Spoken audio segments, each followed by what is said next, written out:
Welcome to the Gold Standard here on the Full 40 Sports Network. That is Emma Lingan. I am Braden Gall. Emma, good afternoon. Good afternoon. Minka has also joined the show. If you can hear her whining in the background, I think she just wanted to be included. So Emma and Minka here. I think it's like 4 straight weeks where I said good afternoon instead of good morning. So I'm on a hot streak, like almost the Nashville Predators, but not quite. They have won 3 out of 4 since the ugly performance against the Florida Panthers. They have scored 17 goals in 4 games, including 2 first-timers on Tuesday night. I am not going to use the phrase signs of life because people literally in the chat at Lower Broad have said specifically, please do not talk about signs of life. That's not what I want to talk about because it's not life. It's not playoff hockey. It's not making a run for the playoff. It's not becoming a buyer at the deadline. It's none of those things. But it is signs of progress. There are things you can look at with specific players and say, hey, that guy's doing this better, or that player's doing this more, or this works well with that other player. So signs of progress is not the same thing as signs of life. But that's the question. All these goals, the rookies playing, the youth happening, all this stuff is fun. Is it a sign of anything? A sign of progress, of growth, evolution, or is it the fact that they've played a couple of really bad teams and a couple other teams that are really either injured, Connor Hellebuyck, or perhaps not playing their best hockey, Detroit and Chicago. So we got a big, tough schedule coming up for the Preds in just a couple of days. Florida, Carolina, Colorado until our next episode. So we'll find out a lot more about that question next week. But that's kind of what I wanted to talk about today. Lots of other little topics. I want to talk about Evangelista. I want to talk about Ryan O'Reilly's asking price. I want to talk about Barry Trotz's response to the toxicity conversation that you and I have run into the ground, mostly me. Lots of other stuff. The youth stuff is actually legitimately interesting and fun. Reid Schaefer and Ozzy Wiesblatt getting goals on Tuesday night against Calgary. So all of that great stuff happening. Lots of you in the comments, as you mentioned. If you want to be in the comments on the show like Minka, please jump in over there. A lot of you already in there. Mitch, trade stock is rising. Happy Wednesday. There we go. Hello all, says B. Johnson. Although your names are not showing up on YouTube right now. Happy Hump Day, says, I believe that's Kevin there.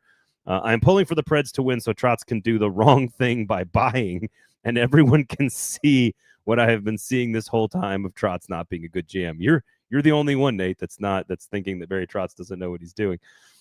Point streak on the way. Trade stock rising. Young guys scoring, and the tank is still en route. Look at all these look at all you folks. Hey, guys, there's Nash Atlanta as well. How about the game last night? Damn. There we go. Okay. Sinkers Beverages, Shotgun Willie's Barbecue. Sinkers Beverages, of course, 5-time liquor store of the year. Award-winning, great craft beer walk-in fridge. They got the THC corner. They've got a huge wine selection. They've got great tequila single barrels.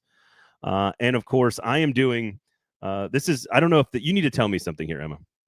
Is this the coolest neighborhood I live in or like the most cliche? There is a dad the reason I know him is through our daughter's friendship in class. And he does a bourbon advent calendar. All of these bourbons are from Sinkers. He's a member of the Inn Club, just like I am, like a lot of the dads. It is a bourbon advent calendar where you get a little 2-ounce pour for every day of December. You don't have to do it every single night because I don't think I can handle that. But it's like I get an email with like the tasting notes and everything. Like, is this the coolest neighborhood with like the best set of dads ever? Or are we super hipster and cliche like a bunch of other dads just drinking, overdoing it and overindulging on bourbon because we think tasting notes and aromas are cool? Well, you are definitely middle-aged white men doing what middle-aged white men do. But I don't think there's anything wrong with that. Listen, if it makes you happy, there are worse things. You know, I don't think cliche doesn't mean bad necessarily. That's my take on it. Because stereotypes exist for a reason. And some stereotypes are really good and some stereotypes are really bad, right? Yep. True. So basically what I'm hearing you tell me is you do you, Braden. That's exactly what I'm telling you. And I can only do that. I can only be me with the help of Sinkers Beverages. So there you go. Go to Sinkers Beverages. I don't have a very sensitive palate to pull out all those notes, but I love bourbon. Look, they have great bourbons, tons of them. And I could pull out like regular notes, like, oh, sweet, or oh, that one's a little bit more like less sweet. Those are my two adjectives, sweet or less sweet. But this is, I get an email every day at 5 p.m. that says, here are the tasting notes for this bourbon, and you don't know what they are. So you get 1 through 24, but you don't know what the bourbon is. So it's actually very cool. Blind tasting, it's very cool. So Nate says smoky is his favorite. Maybe go with like a Chattanooga whiskey, perhaps, from in-state there. Really good stuff, very strong, a little smoky. You can get that one at Sinkers Beverages. So there you go, Nate. There's a good recommendation for you. Okay. Let's start with just the general big picture question about the goal scoring and the offense. We did a subscriber pod, and we talked a little bit about the second period against Detroit. We talked about the finish against Chicago, or was it? No, it was the third period against Detroit and the second period against Chicago. I think I'm getting that correct, where they go 5 goals against Detroit and they come from behind. And then, of course, total domination of Chicago with the ice tilted. They then come back and do the same stuff they've been doing at home all season, which is give up a goal early and then never compete against the Jets. And then complete and utter total domination of the Calgary Flames, the worst team in the NHL right now, the only one worse than them at home. So that's 17 goals in 4 games. Is this a sign of Detroit struggling, Chicago reeling, even 2 goals against Winnipeg, Connor Hellebuyck on IR, and then Calgary being literally the only team worse than them? Or is there something else you're seeing in the way the team is playing that tells you that there is something happening? Stamkos is scoring. Evangelista's number 2 on the team. Like, is there something more there, or is it just an easy schedule? I think the answer lies somewhere in between, honestly. I don't think, I would say it leans more toward the luck of the schedule and less toward, oh, I'm really seeing something here. Now, that's not to take away from the positive things that we have seen from this team. I mean, certain things, like, for example, Fedor Svechkov looks much better when he's playing with other kids.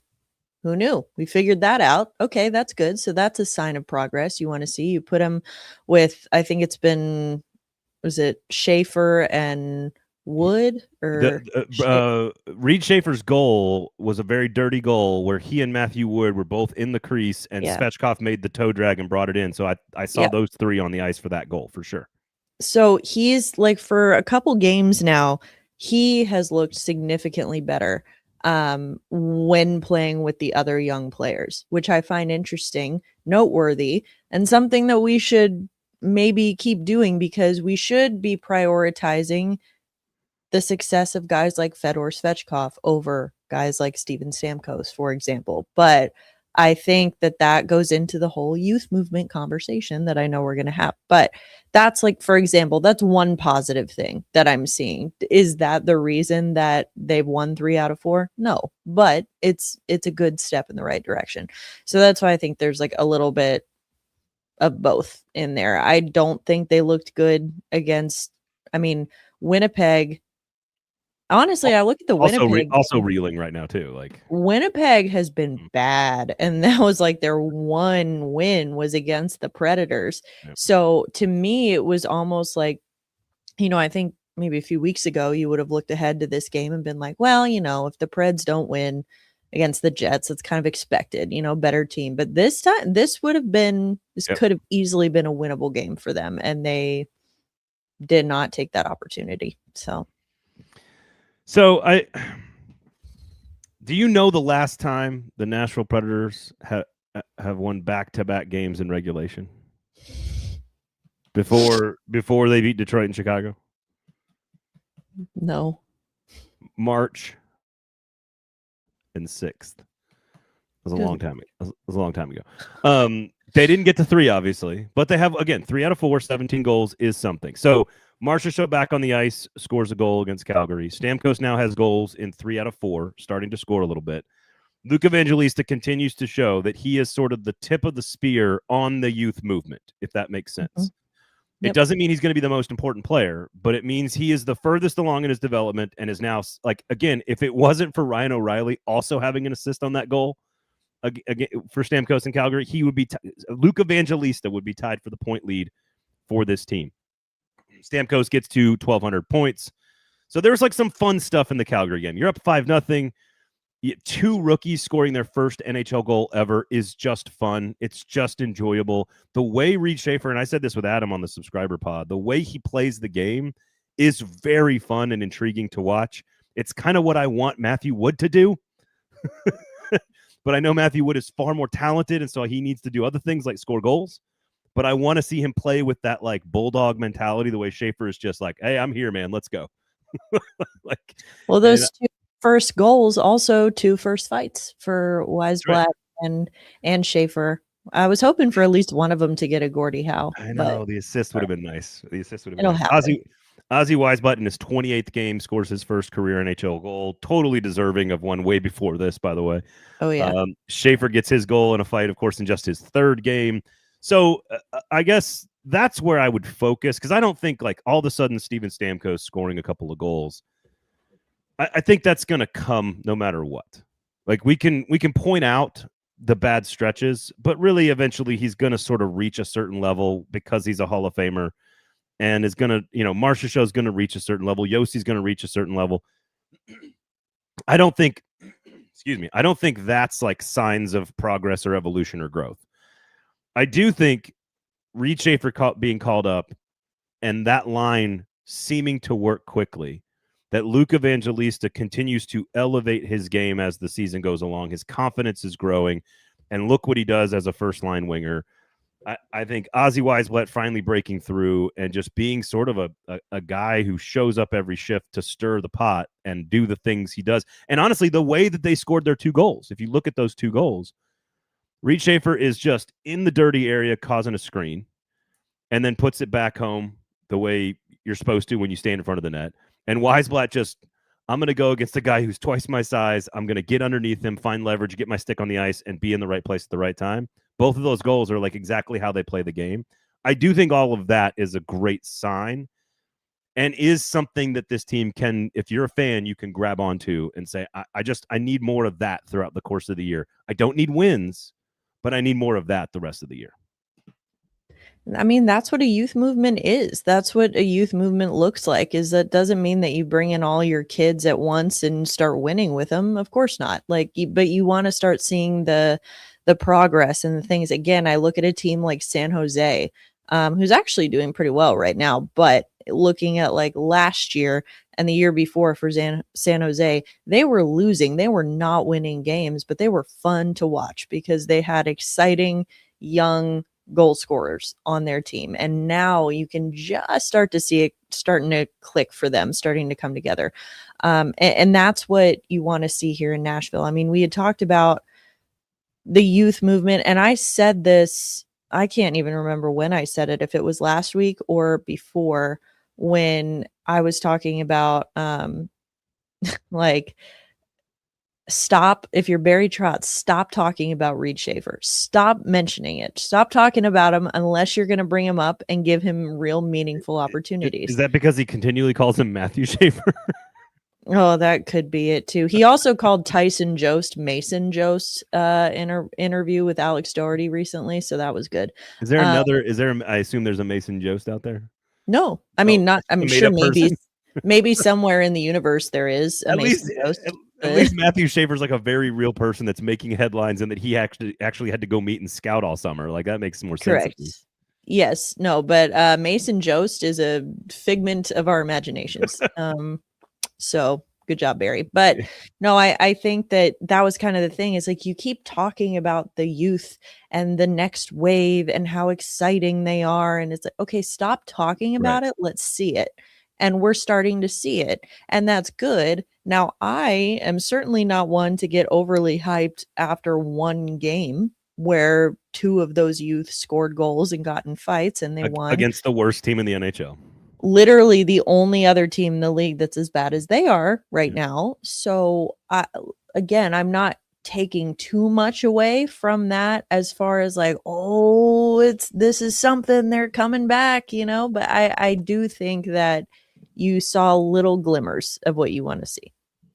I should have thought of this prior, but they have scored 69 goals this season. Nice. In 26 games. 9 of them have come against Calgary in 2 wins. So it's pretty clear they're better than Calgary. Like when I say the worst team in the league, the Predators might be 31, but they are definitively better than Calgary with 2 blowout wins and 9 of their 69 goals. So that's 60 goals in 24 games against everyone else. And 9 goals against Calgary. No, look, I'm not trying to be like prisoner of the moment, but we've also had so many bad shows about bad topics and bad stuff with this team. It's like when you see a play, especially with Ozzy's goal, he's worked so hard to get to that opportunity. He's in the right place all the time to make this stuff happen. And then, and of course, you add the context of what happened with his family over the summer, and the way he celebrated. Like, I don't know how your heart doesn't like get moved by that as just a pure like, hey, this is back to why I like sports in the first place kind of thing. It doesn't mean hey, he's going to be an all-star or he's going to be on the team long term or none of that, Matt. It's just like, man, what a cool moment. Like, imagine being him after the game, after the celebrations, after the Nashville Predators social media team makes you take photos, after all the stuff that you have to do, you get a chance to like go into your room or go to your apartment because it was at home. I don't know where he's living these days. I assume he hasn't purchased a home. And he ends up talking to his family. There's no question he's talking to his family. And imagine what those conversations are like. He doesn't have to play another game in the rest of his career. And I think you can put yourself in that room and just be happy about that. Like, that's got to be an emotional phone call. Yeah. And, these are the kinds of things, of course, you have to celebrate moments like that. And it's great that happened. And even if you're upset with the current state of the team, and if this is still, the 31st team in the NHL, I mean, all of that is still true. But of course, you still celebrate these moments. And I don't mean to say that they don't matter or anything like that. But like you said, this is why you watch sports in the first place. Yeah. I mean, this is awesome for that to happen to him. What I really liked, though, and I think this might kind of lead into another conversation that we're going to have, but it's not just like, oh yeah, this is great for Ozzy, great for Reid Schaefer / Matthew Schaefer, good for them. But it was the response from the rest of the team. I don't know if you noticed when, as soon as Ozzy scored his goal, Tyson / Mason, they ran to the net. Yep. Mason Jost was right. He was right in there. He was like bodying guys out of the way to grab that puck. And when he ended up scoring, it was Ozzy's too. The Andrew Brunette said that was the biggest reaction he's seen from that bench all year. Was the rest of the guys. Obviously, not just the context with what happened in his personal life, but then you have, this is a guy who Stamkos said in his interview after the game, he was like, yeah, he probably should have had 20 by now.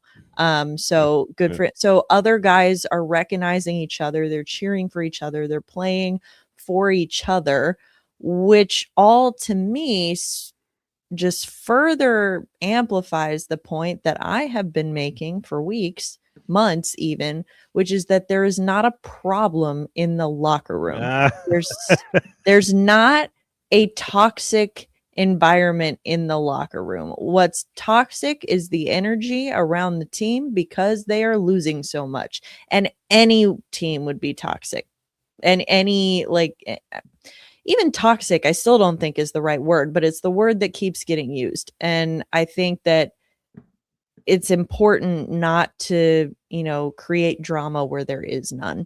And, I hear a lot of, oh, Brunette's lost the room. Based on what? If you've lost the room, you don't get guys who are playing for each other like that. You don't get guys who battle back and score in overtime to win in Sweden. Like, you don't, to me, it's just, it shouldn't be a conversation. And yet, we'll get to it because Barry tried to put that to rest. I think this week on his conversation, or Tuesday in his conversation with Adam and the guys.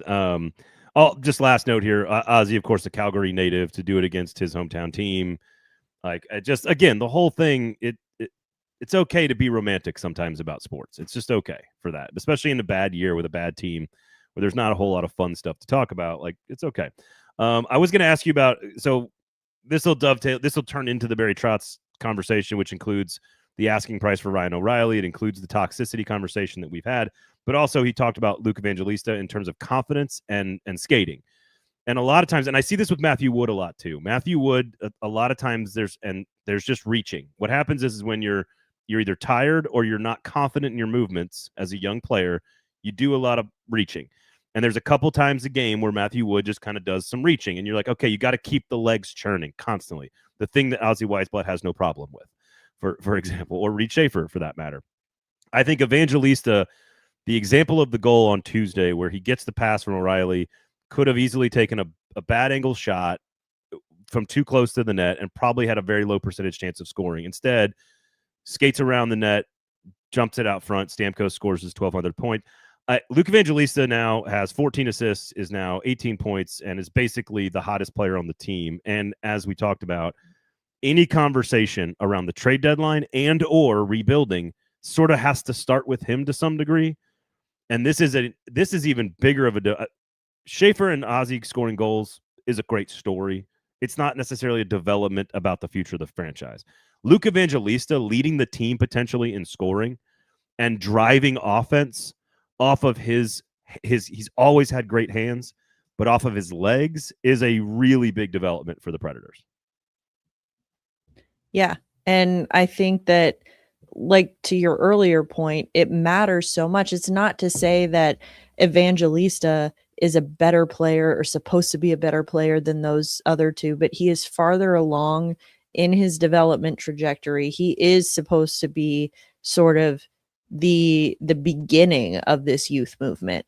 And we had been seeing him for so long in the NHL, but he wasn't being given a ton of opportunities because he was in the minority age-wise for so long. And I mean, still kind of is, but I mean, now that you're seeing a more renewed focus on let's prioritize these young guys, let's not just bring them up to say that we did it, but let's actually play them and show. And it's not just with guys that are being brought up from Milwaukee. I mean, it was guys who are there and being given opportunities on the power play. For example, the first power play unit right now is being quarterbacked by Nick freaking Blankenberg, and not even by necessity. It's because he is better.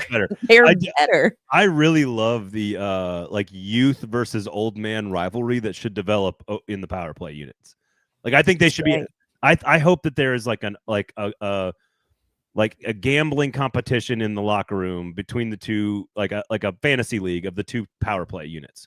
And I hope at the end of the year, like, one unit wins something and this unit has to take that unit out for dinner. So, like, I hope there is something actively going on between the two power play units. I hope. Well, I think it's funny because, I mean, especially with Evangelista, again, not just, yes, it's important for the franchise and for this entire youth movement to work. You need one of the faces of it to be performing. But I think also you look at the fact that, of course, all of the drama over the offseason with his contract. And I mean, he was a guy that, really needed to come in and prove something this year, whether he probably shouldn't have had to, but the whole contract situation sort of dictated that. So now it's like he's got to make a statement. And to his credit, he's doing that. He's like, I am worth that $3 million that apparently was so outrageous for you to pay me. Well, you and I both in the moment were like, he's not really worth 3.5.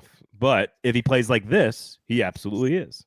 Yeah. But even then, I'm like, at that point, it's not like you're that far apart. But anyway, that's in the past now. Yeah.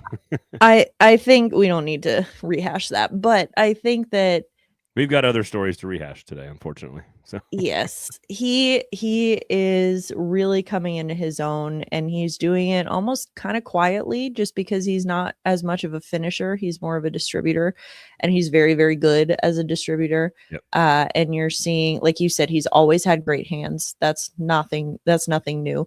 His skating is something that he has always sort of lagged behind in terms of his other skills, and you're starting to see that improve as well. And it's all coming with the opportunity, and his opportunities are being rewarded with more opportunities because he takes advantage of them. So it's good to see.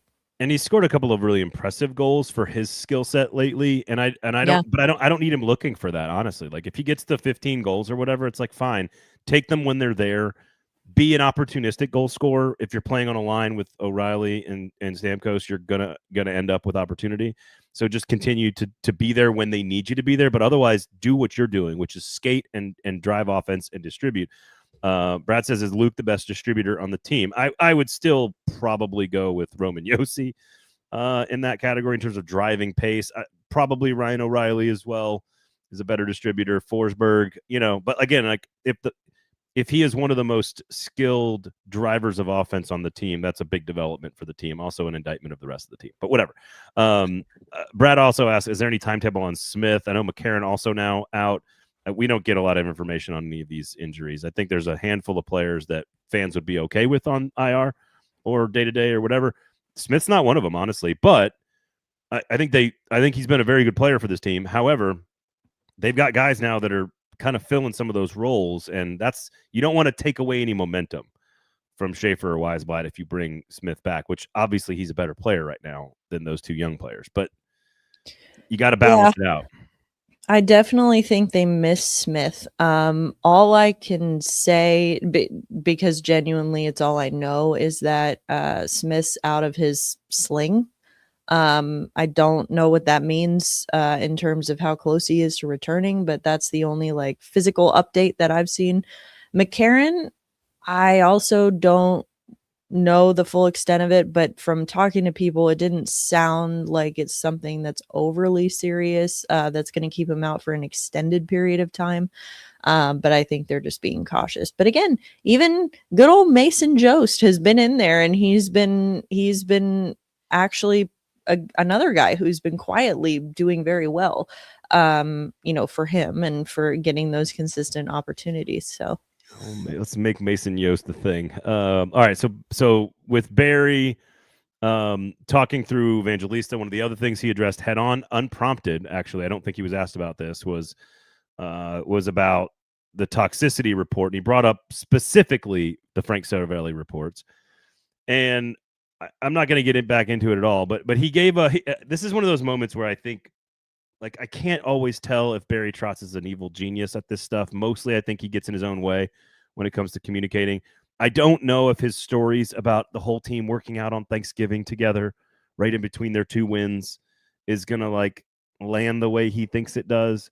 I don't think telling the outward public, hey, I went, as soon as I heard about this toxicity report from some guy in another city, I immediately talked to all the veterans on the team, and they said, no, we love each other. Like, that's also doesn't land the way I think he thinks it lands either. And then there was another story about a dinner that I guess Willie was at. Like, all this stuff sounds really good. You are in the locker room. I think being in the locker room as an outsider is far better at saying these guys are getting along. I think you've made good cases. I think the way that they celebrated the young players makes a good case. Again, I think a general sense of frustration and struggle and adversity in a bad, tough situation makes everyone a little edgy, makes them all a little ornery, makes them all a little frustrated, and that can lead to any number of human reactions. Did you take anything away from Barry Trotz's defense of the culture or the locker room or the personnel? Adam asked a follow-up directly saying, but does that apply to any upward feelings from the locker room upward towards the coaching staff or management or front office or ownership? And he just denied it, but it's not like he's going to say anything else. So right. Any comment on that? Because I think it's a quick conversation and we can move on because you and I have talked about it a lot. So.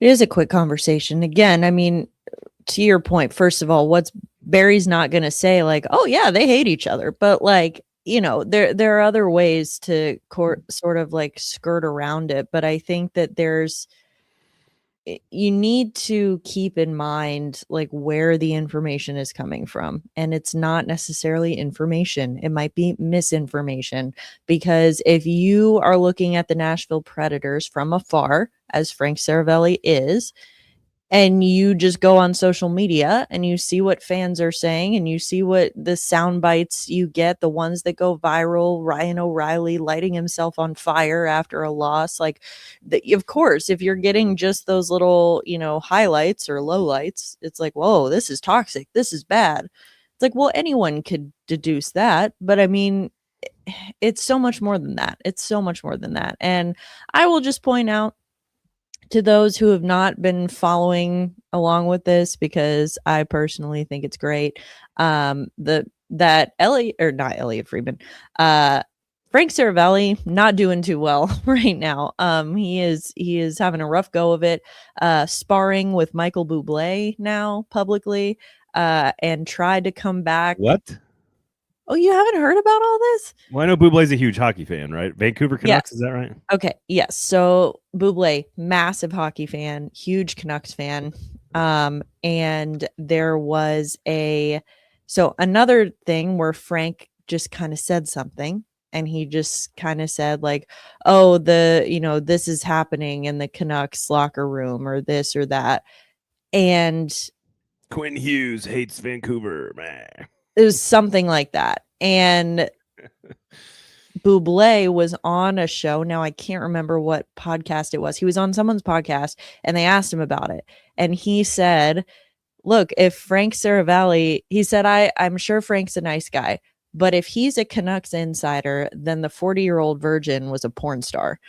And that started a whole thing. Where only musicians can say that kind of shit. Right. But Saravalli clapped back in the worst possible way. And he made it weird and personal, where he like looked up the names of Michael Bublé's kids, which is like not easy to find. It's not even on his Wikipedia page. Like, it's weird. He did his research. I think you're too online. I'm not. This is everywhere. The fact that you know all of this stuff I'm concerned about you, Emma. I read. This stuff is everywhere. Like, and I've talked to other reporters. I've talked to Canucks reporters in Vancouver about this, and they're like, yeah, no, this is weird. It's weird that he's doing this. This only happens in the era of social media, though. You know what I mean? Like looking up an artist's kids, like it's So he went and he found one of Bublé's kids is named Elias or Elias, like Elias Pettersson. Of course, he was not named after Elias Pettersson, but that would track though. But he wasn't. He was born before he even came to the Canucks. So it would almost be as weird as naming your kid Alexander Mogilny, you know? Like, okay, so but here's the thing: it's just like I just think that there's a lot of stuff going on. So he was like, oh, I would expect no less from a guy who named his kid after the worst or the most overpaid player in history or something like that. And it's like, why are you going after his kids? That's weird. Like, you can beef, but keep it professional. Don't need to get weird and personal about it. So did I just make it weird and personal with Gover? Did I do that? No, because you're not beefing. I'm kidding. Yeah. No, but I think that the point is Saravalli he worked at the New York Post. He has a certain brand and style of journalism. And unfortunately, because he is branded as an insider, people take what he says with the same level of seriousness that they take what guys like Elliot Friedman say. And Elliot Friedman, Frank Saravalli, very, very different. They're in a different category. Yeah. I think there's space for both of them, but I think you need to look at what is fact, what's actually being fed to these guys from a source inside, and what is just coming from pure observation. I do want to have a quick, and I'm not even going to have this conversation, but I'm going to state if you can accurately describe to anyone the Michael Bublé Frank Saravalli feud, you are terminally online.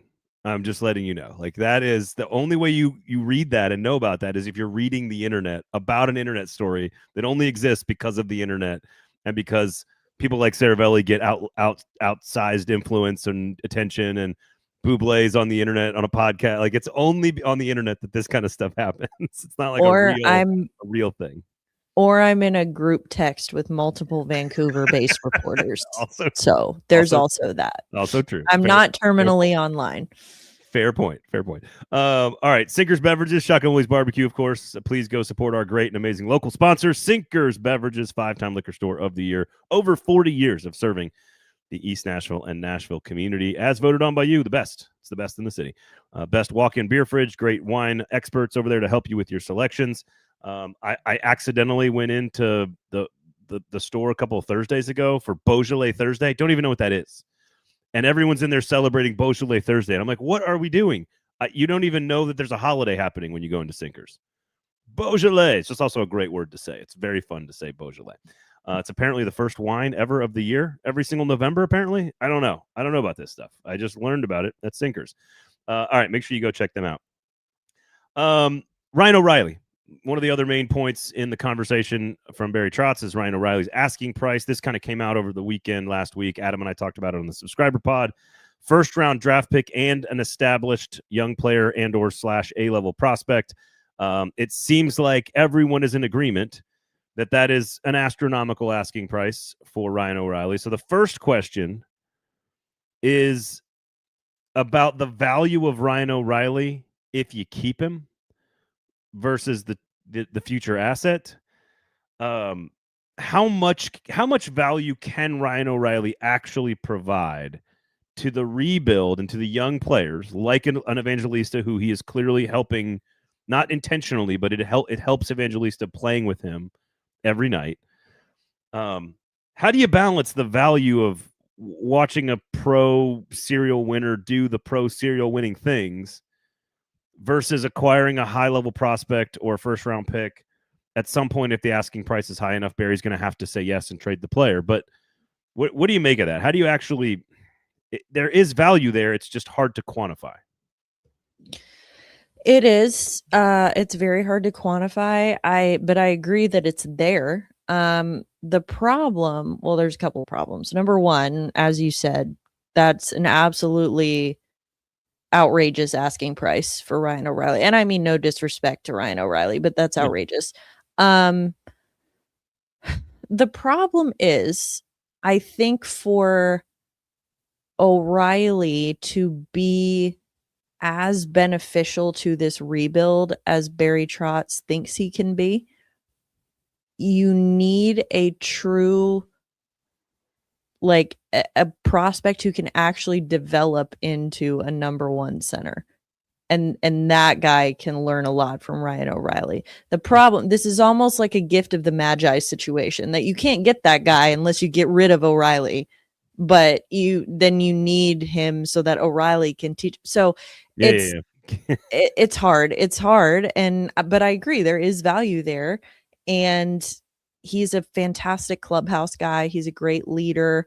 When he talks, guys listen. We joke a lot about how he always flames himself in post-game media. But when he does that, he's really talking to the whole team.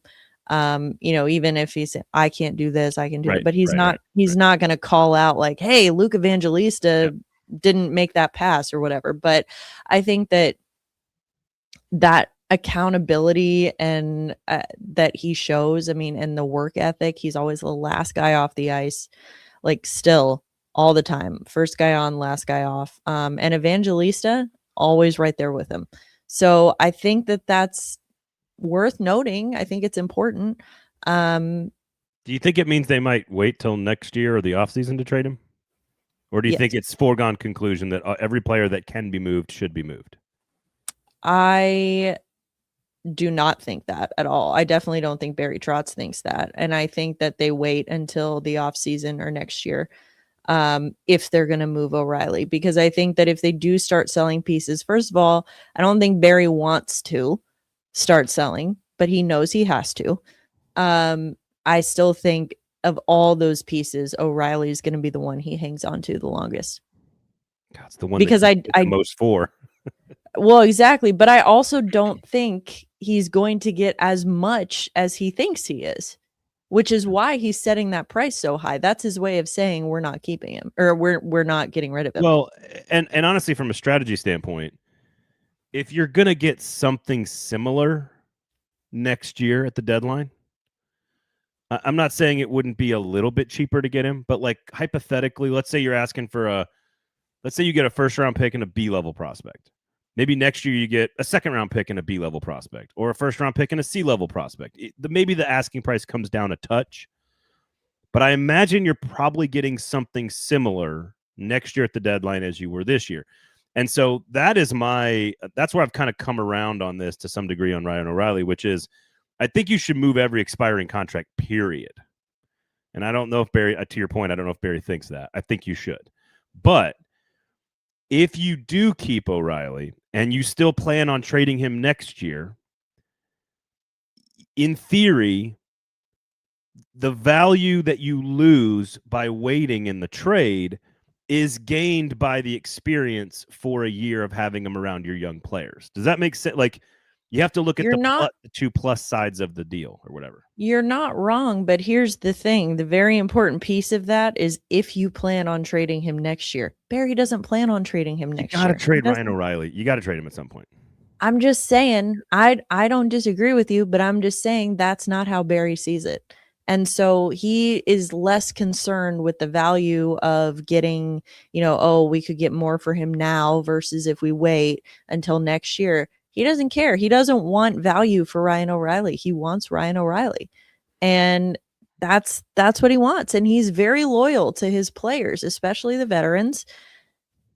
I think that, again, if you're looking at, first of all, no one is giving up their first round picks, because right now any first round pick is a chance to get Gavin McKenna. And so no one is giving that up. And if you go in, beyond that, unless you're the Avalanche. Well, yes. But prospects, no one's trading a high level prospect, like not the kind of prospect that Barry Trotz wants for Ryan O'Reilly, for a couple years of Ryan O'Reilly. So I have no problem with the strategy of saying, no, here's the price. Way, way, way up here. And if somebody wants to come meet that price, then trade Ryan O'Reilly. And he said as much. He said as much. And I agree with you. They're not going to get it. But I'm fine with making it that way.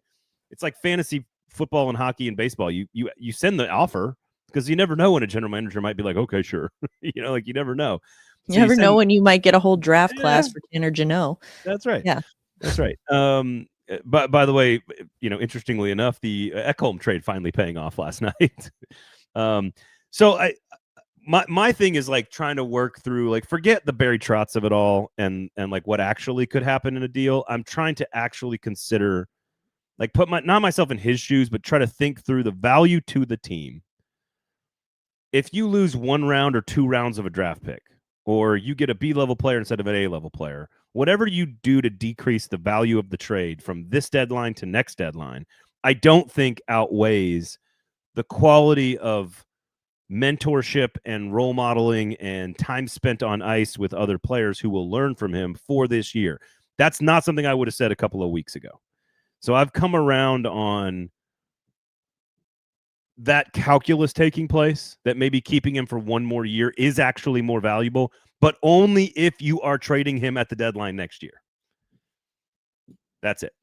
That's where that's how I'm looking at it, I guess. So I hear you, but I don't think Barry has any plans of trading him this year or next year. Yeah, I heard. Okay.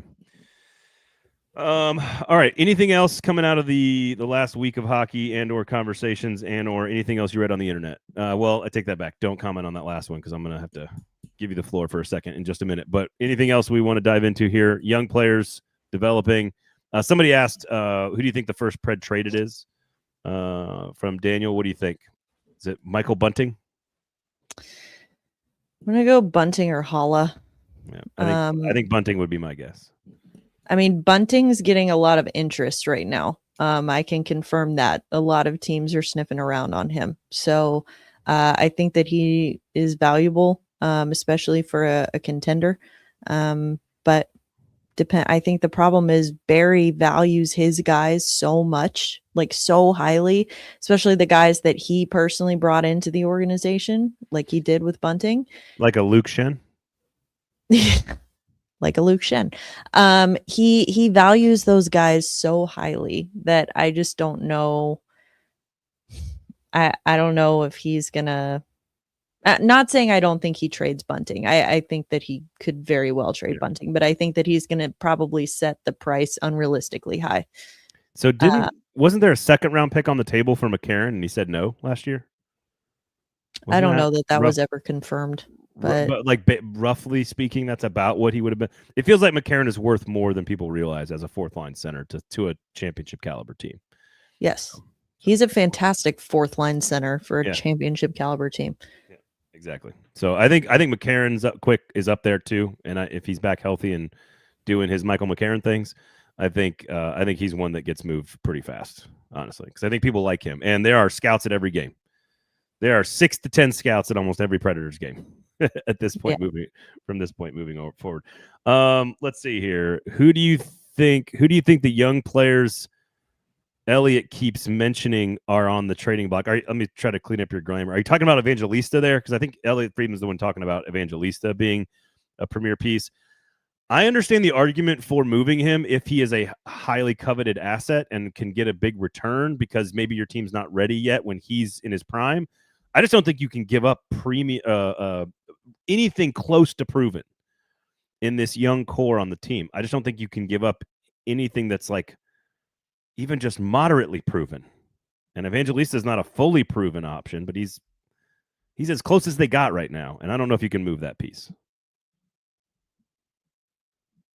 Yeah, I heard that as well. About but again, it's not really reporting. It was more like, well, maybe they might look at this, and it's like, well, of course, if you're the 31st team in the league, you have to be open to looking at all options. Like you can't afford not to. But yeah, I think that it would be more players like that. But again, I think it's more focused on. I would look at Bunting and Haula being the first to go. McCarron maybe not long after. But the problem is Haula and McCarron are half of your centers. So you need to, recoup that somehow. And with Barry Trotz, a lot of the way he looks at things is like, what do I have right in front of me? And if he thinks that he's going to get, kind of a lateral move, like, oh, we'll give you this other fourth line center for, in a package for McCarron. And he's going to say, well, I prefer the guy that I already know and the guy I already have. So why would I take that deal? So that's kind of the situation how quickly you ignore and forget Mason Yost. Yes, it's true. Mason Yost. Rock star center option for the team. Yes. Mason Yost. Listen, as long as Steven Stamkos does not go back to center, then that's fine. Fair. Put Mason Yost in there. Fair. Obviously, Sinkers Beverages is keeping the show free for all of you, so we do appreciate their support, so please go support them. They are an award-winning liquor store for over 4 decades in Nashville. I don't know what else you need to know. Join the in crowd. It's a fantastic sort of customer appreciation group. They don't hit you with any cell phone messages or anything like that. They just, every now and then they go, hey, thanks for doing this. Here's something cool. That's really all it is. I've been a member for like 3 or 4 years now. It's great. They're a fantastic organization with great people. And you can search Uber Eats and have the booze delivered directly to your house or whatever else is in their store. Doesn't have to be booze. It could be wine or beer or THC or mocktails. It could be anything. It could be mixes. They got tons of mixes in there. So if you need to make something or want to make a fun cocktail for a dinner party, you got options in there. They got 2 full aisles of nothing but just like, here's what goes with dinner. Here's what goes with your drinks. So make sure you go check that out as well. Lots of great stuff in Sinkers Beverages. Shotgun Willie's Barbecue, always support them as well. Fantastic brisket, the best brisket in the city right there in Madison, the heart of District 7, right off of Bradley Parkway. Okay, so here's the thing. I want to give you like a quick moment here. And I don't want this to be about Elon Sewer. I don't want this to be about the awfulness of human beings. I don't want this to be a negative conversation. But I want you, in your words, in a couple of moments here, take as long as you want, to explain to people what they need to know about the Carter Hart situation and Team Canada. We've talked about it. I don't need you to go into the details of the actual stuff. Really excellent story written by, tell me who it was, Ken something, covering the Vegas Knights. Sinbin Vegas is the site that it was on. Yeah. Fascinating name considering the topic. But really, really smart piece. Very good article. Went and read it all this morning. So outside of like all the nonsense that happens on social media and the internet and all the awful things that people think that they can do and say to folks, I want you to tell me what people should take away from that article, that in relation to the fact that one of the players made his debut, came back, his suspension ended. He was playing goalie for Vegas. They won, I think, in a shootout. Clearly, he's a talented player. But I thought the way the article framed up covering the player, which I don't envy at all. I mean, it was hard as hell to cover Austin Watson when I was here. And Austin Watson, this was very different than that. So just quickly give me like what you want people to know about the case, maybe the bullet points that you think are the most important things to take away as they see a player now playing in the NHL in the Western Conference. Well, I think that, obviously the court found, there was not proof beyond reasonable doubt, to charge these players with anything. But I think that, and no one's arguing that. No one's arguing that they're guilty. If the court didn't find them guilty of a crime, then no one's arguing otherwise. At least I'm not arguing otherwise. What I'm saying is that guilt beyond a reasonable doubt is, no guilt beyond a reasonable doubt does not mean that nothing bad happened, and that nothing wrong happened. And I think that we as the public, as fans, are not obligated to look at this as something that it has been morally settled.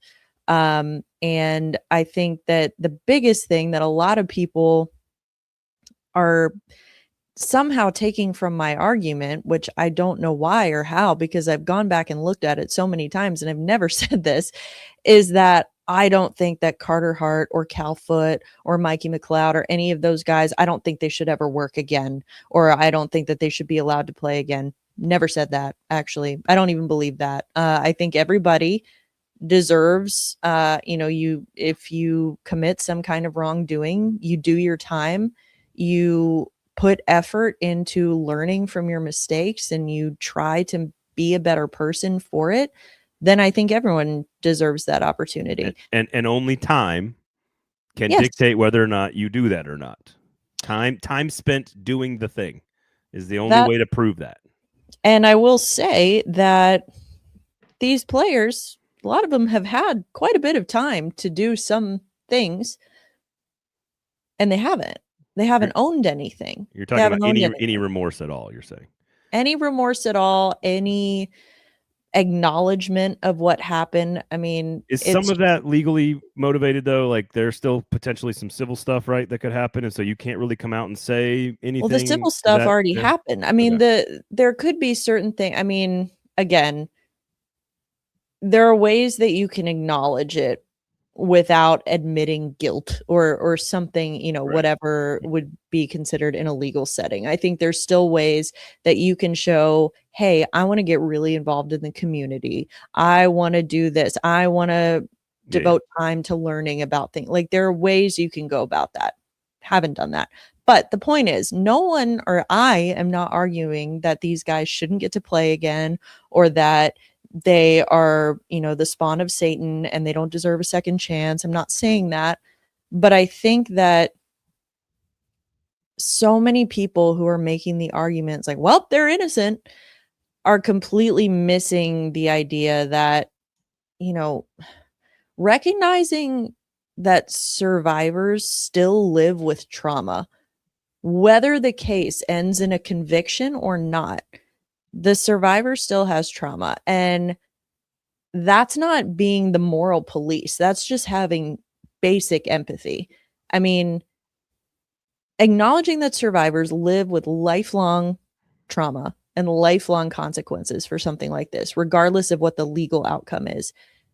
it's not an attack on the accused. It's not an attack on guys like Carter Hart. It is a statement about the nature of trauma and what trauma is. And I'm sorry, but if that makes you uncomfortable, it's not because it's wrong.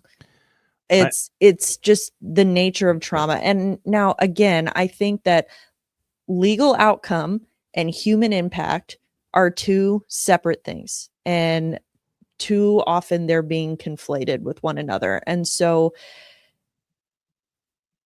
the position I've taken is that it's important to listen and validate survivors of trauma, because the trauma doesn't go away just because, oh, well, he's innocent. Oh, my trauma never happened. Okay. Like it doesn't work out that way. The system is not designed in favor of trauma victims. It's just not. And so people who can't, you can disagree with me if you want, but so many people who can't disagree without resorting to calling names, slurs, verbal abuse, all that it does is prove that you don't have an argument.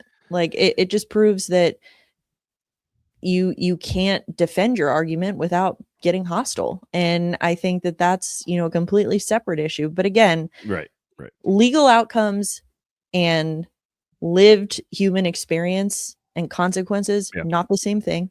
And if you want to argue that distinction, fine, but do it without being hateful and insulting. Not guilty does not equal innocent. That's your first point, which I think is important. I also think it's okay to feel whatever you want to feel watching a player play hockey in the NHL. Like if you feel like you have to go on your own kind of fact-finding episode mission, and you got to figure out like again, because I agree with you, most Americans agree, like, hey, if you go through a process, you go through the system, this is what our system is. It's not perfect, but it is what it is.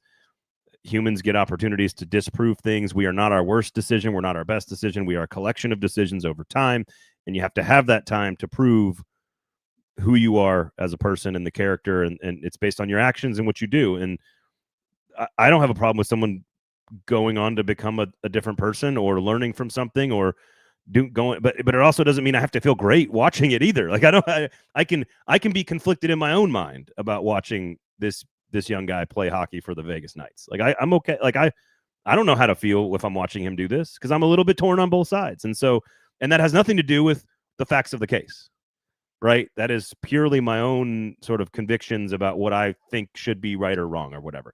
But it's just looked at so often it's looked at as very black and white. So, if these guys were found innocent, then it was the victim who is crying wolf, and she's the bad guy. Everyone needs a bad guy. And that's the problem is, you know what? At the end of the day, one person being, like these guys being found innocent, it doesn't mean that she's now the criminal. It means that there's lived consequences for both parties, and you're allowed to feel conflicted about that. And just because legally there weren't consequences or there ended up not being consequences, that doesn't mean that the situation just goes away. And again, trauma, it stays with you. It stays with you for your entire life, and it'll affect you in ways that you don't realize. So again, even if the legal outcome was one thing, that doesn't mean that nothing bad happened. So covering college football, I think college football is actually the worst around assault in particular, because college campuses are an environment where young people make really dumb mistakes all the time. And mostly men is what I'm talking about here on that side of things. And I've also worked on a board of a child sexual abuse charity for over a decade.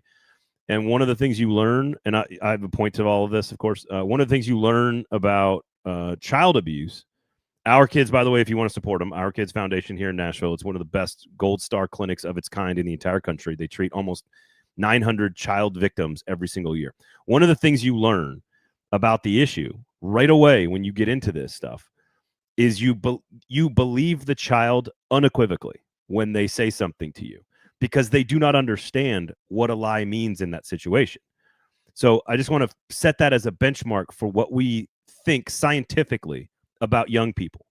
When kids, boys and girls, come to an adult and say, this is happening to me, Almost 0% of the time, it's a lie because kids don't understand how to lie about that stuff. They don't even know what it is that's happening to them. And so it's fascinating to me that we go from, oh, when you're 10 or 12 or 14, which is disgusting to think about, you don't even know how to lie about this stuff, to all of a sudden you're 19 or 20 or 21, and the way the internet treats women in those situations is almost exactly the opposite of the way we treat children. And I find that to be an insane thing to do as a species on this planet, number one.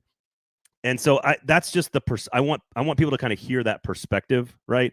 But I do want to say college football, and obviously women in reporting, women in sports media get it way worse than men do. There's no question about that.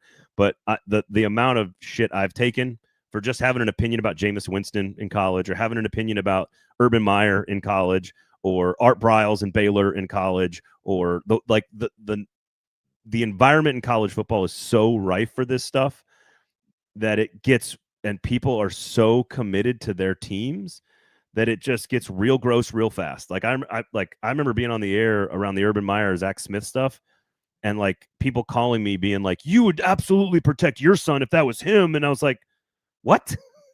Like, and again, this has nothing to do with the Hockey Canada thing or whatever. Like, this is just the issue at large, that like people don't always think about this stuff logically and rationally. And I wish we did. So that's all. I don't know why. I didn't mean to bring everybody down here at the end of the show, but I think you deserve space on this show to say what you want to say and not have to hear a bunch of bots saying a bunch of stupid shit to you. And I think that part is that's been part of since Twitter was invented. That's how it works, and it's awful and it's terrible, and that has nothing to do with Elon and the sewer making it worse. That's just sort of how it is, and it's just an unfortunate part of sports media, and I'm sorry you had to deal with that. So well, I do appreciate that. And one thing I will say is that so often, and it comes down to whether it's about a matter like sexual assault or something serious of that nature, or if it's just about sports. Sports is not that serious, you guys. It's just sports. But if you can't argue with a sports take without getting hostile about it, without being mean and nasty and making it personal, then that's a problem. And I think too that when you look at, if you're upset about something, maybe you're upset that the Predators are bad or whatever it is, and you just want to, you don't actually want to be educated about it. You don't want to learn about it. You don't want to learn about why it is the way that it is. You just want an emotional dumping ground. It is fascinating. Dopamine hit is what it is.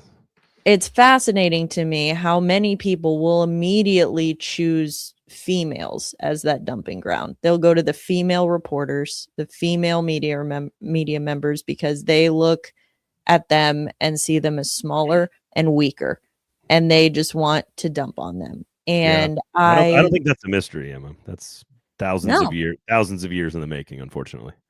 So I'm just saying, if you don't want to learn, you just want to be right, that's fine. Then go surround yourself in an echo chamber with other people who agree with you, and you can all be mad together. But you don't have to come after people who disagree with you. You should not be sending also going back to the sexual assault thing. If you are so vehemently defending this hockey player or group of hockey players who you've never met, who you were not with on that night, and you are just fighting tooth and nail to argue for their innocence, maybe look inward. Ask yourself why that is. Why do you feel so strongly about this?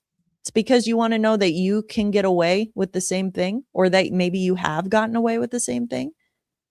It's just, again, all of this is very like, people need to just think about why they're arguing for certain things, for or against certain things. It's unfortunate. And the people who end up taking the brunt of it are people who don't deserve it, but it is what it is. They just want to make assault great again is what they want to do. All right. So look, here's the thing. I'm going to turn around after this entire conversation and first of all, don't look up Michael Bublé's kids' names. That's one thing I've learned on the show today. Don't do that, because that's in the same vein of like, just don't act like an idiot on social media. Like, you can disagree. You don't have to make sure, it weird and personal. I will give you some award that means absolutely nothing for one of my favorite tweets of the week, though. And granted, I don't see a lot of them anymore because I don't get on there much anymore. But trying to see if I know what it is. Well, of course, it's about college football. Oh, yeah. We had two. What was the tweet? We had 2 fights at Bridgestone Arena on Tuesday night, and none of them were because of the Pavia family. Yeah. Well, and the Pavia family was at that game, so I was like, that's actually very impressive. They had 2 fights. Neither one involved the Pavia brothers. Excellent composition. Exactly the right sarcastic tone for Twitter. It's what Twitter was, in my mind, originally started for, was to joke about athletes being silly. These are the perfect tweet. 10. It was a 10. A 10. 10. Thank you. I got my nephew to scream 10 after jumping off the ottoman every time. So he's from Florida. So he'd jump off the ottoman, he'd look back at me, go 10. I was like, let's just keep doing this over and over again. All right. For Emma and Braden, thank you very much for listening and allowing us to go on that adventure there at the end of the show. But it's an important issue. And this is a guy who clearly is good at hockey. Otherwise, he would not already be starting as soon as his suspension was up in goal for a team that's desperate for goalies, clearly. Otherwise, thank you guys for being in the comment section. Thanks for going along with us on this ride covering the Nashville Predators. And we'll see if all the things we talked about today, the growth and the youth and the progress and the goal scoring and the offense and the Evangelista and everything else, if it's all still there after playing Florida, Carolina, and Colorado. So we'll talk next week, everybody. Thank you for hanging out. Go subscribe to Lower Broad Hockey. Go follow Emma all over the internet, but be nice and don't look up Michael Bublé's kids. Thanks for hanging out. We'll talk to you next time.